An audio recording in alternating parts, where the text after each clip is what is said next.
مسلسل لوگوں کے میسیجز بھی آ رہے ہیں, کالز بھی آ رہی ہیں. یہ بات تو ہم مانتے ہیں کہ ہندوستان کی ساری عوام ایک جیسی نہیں ہے. یہ ون مین شو چل رہا ہے. مودی کی حکومت ہے, اسے مسلمانوں سے کوئی ذاتی بغض ہے.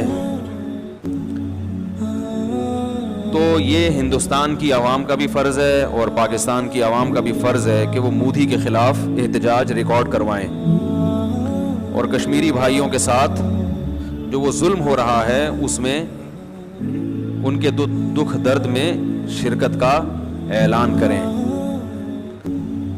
یہاں کی عوام کی بھی ذمہ داری اور وہاں کی عوام کی تو یہاں سے بھی زیادہ ذمہ داری ہے, کیونکہ یہ ون مین شو ہے. ایک شخص کی سیاست نے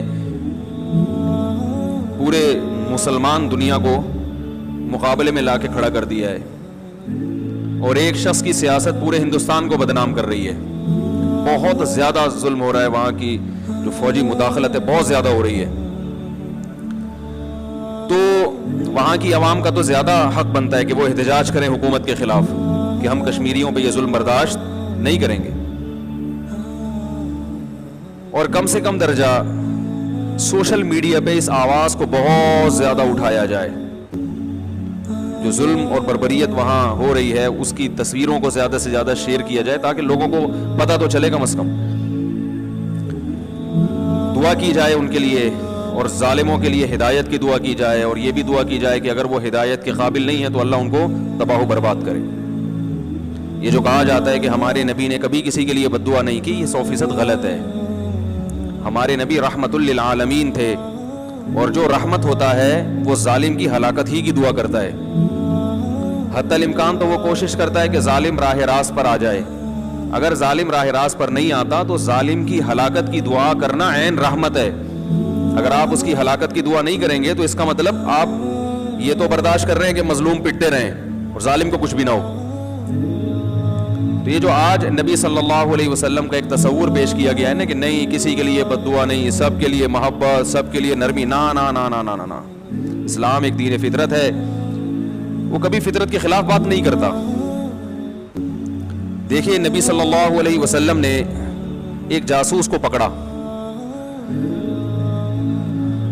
جنگ کے دوران. بھائی اس کو صحیح کر دو اللہ کا واسطہ یار, مائک کی آواز کم ہوتی ہے تو مجھے چیخنا پڑتا ہے, پھر سارا وہ دماغ کم استعمال ہوتا ہے, زبان زیادہ استعمال ہوتی ہے. ابھی ہے کوئی اندر گھسا ہوا ہے, کوئی بندہ ہے اندر؟ چلو اپنا ہی آدمی ہے.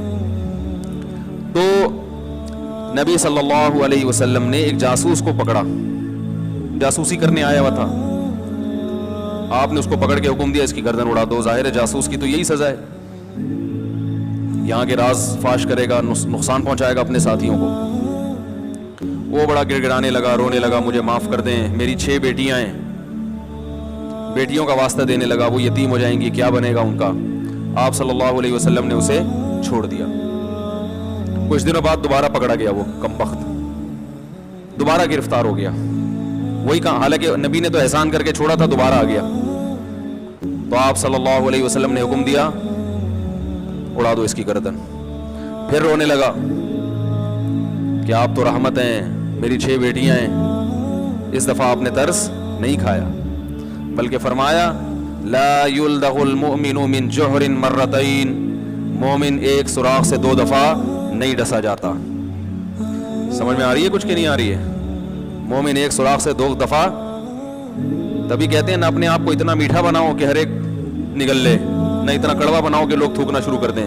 اعتدال کی راہ, ایک دفعہ چھوڑ دیا, ایک دفعہ معاف کر دیا. دوبارہ اگر آپ صلی اللہ علیہ وسلم اس کو معاف کرتے تو یہ اپنے ساتھیوں کے ساتھ زیادتی تھی. کس کے ساتھ زیادتی تھی؟ بولو نا بھائی, اپنے ساتھیوں کے ساتھ. کہ جو 2 دفعہ غلطی کر سکتا ہے وہ تیسری دفعہ بھی تو کر سکتا ہے.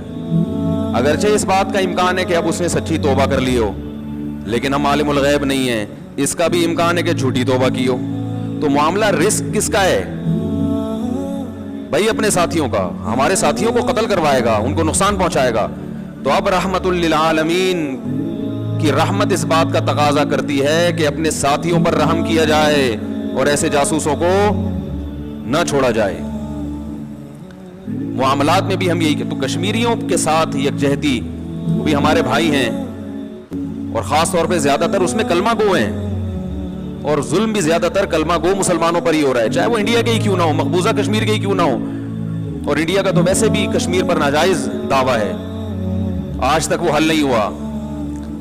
تو یہ ہمارا فرض بنتا ہے کہ ہم سوشل میڈیا پہ جتنی آواز ان کے حق میں اٹھا سکتے ہیں اٹھائیں. اور مودی کے خلاف, میں مودی کا لفظ اس لیے ذکر کر رہا ہوں کہ ہندوستان کے سب لوگ مودی کے ساتھ نہیں ہیں, تو آپ ایسا نہ ہو کہ ایک جنگ شروع ہو جاتی ہے, انڈیا کے جو لوگ ہیں چاہے وہ ہندو ہیں یا مسلم, ان کو لوگ برا بھلا کہنا شروع کر دیتے ہیں. تو بہت سے ہندو بھی اس کے خلاف ہیں کہ یہ غلط ہو رہا ہے, وہ انسانیت کے ناطے سے ظلم کو ظلم کہتے ہیں.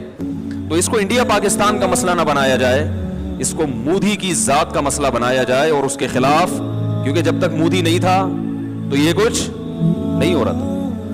تو ہماری ذمہ داری بنتی ہے کہ ہم اس کو زیادہ سے زیادہ اس میڈیا کو اٹھائیں. حکمرانوں کی ذمہ داری ہے کہ بین الاقوامی عدالت میں مسئلہ اٹھائیں, اور ہم سے جو ان کے دفاع میں ہو سکتا ہے ہم وہ کام کریں, اور ظالم کے لیے ہم بد دعا بھی کریں. قنوت نازلہ کا اگر کوئی اہتمام کرتا ہے جس میں مودی کا نام لے کر اس کے لیے بد دعا کی جاتی ہے, تو یہ بھی نبی صلی اللہ علیہ وسلم کی سنت ہے کہ جب ظالم کا ظلم حد سے بڑھتا تھا تو آپ صلی اللہ علیہ وسلم فجر کی نماز میں اس کے لیے بد دعا کا اہتمام فرمائے کرتے.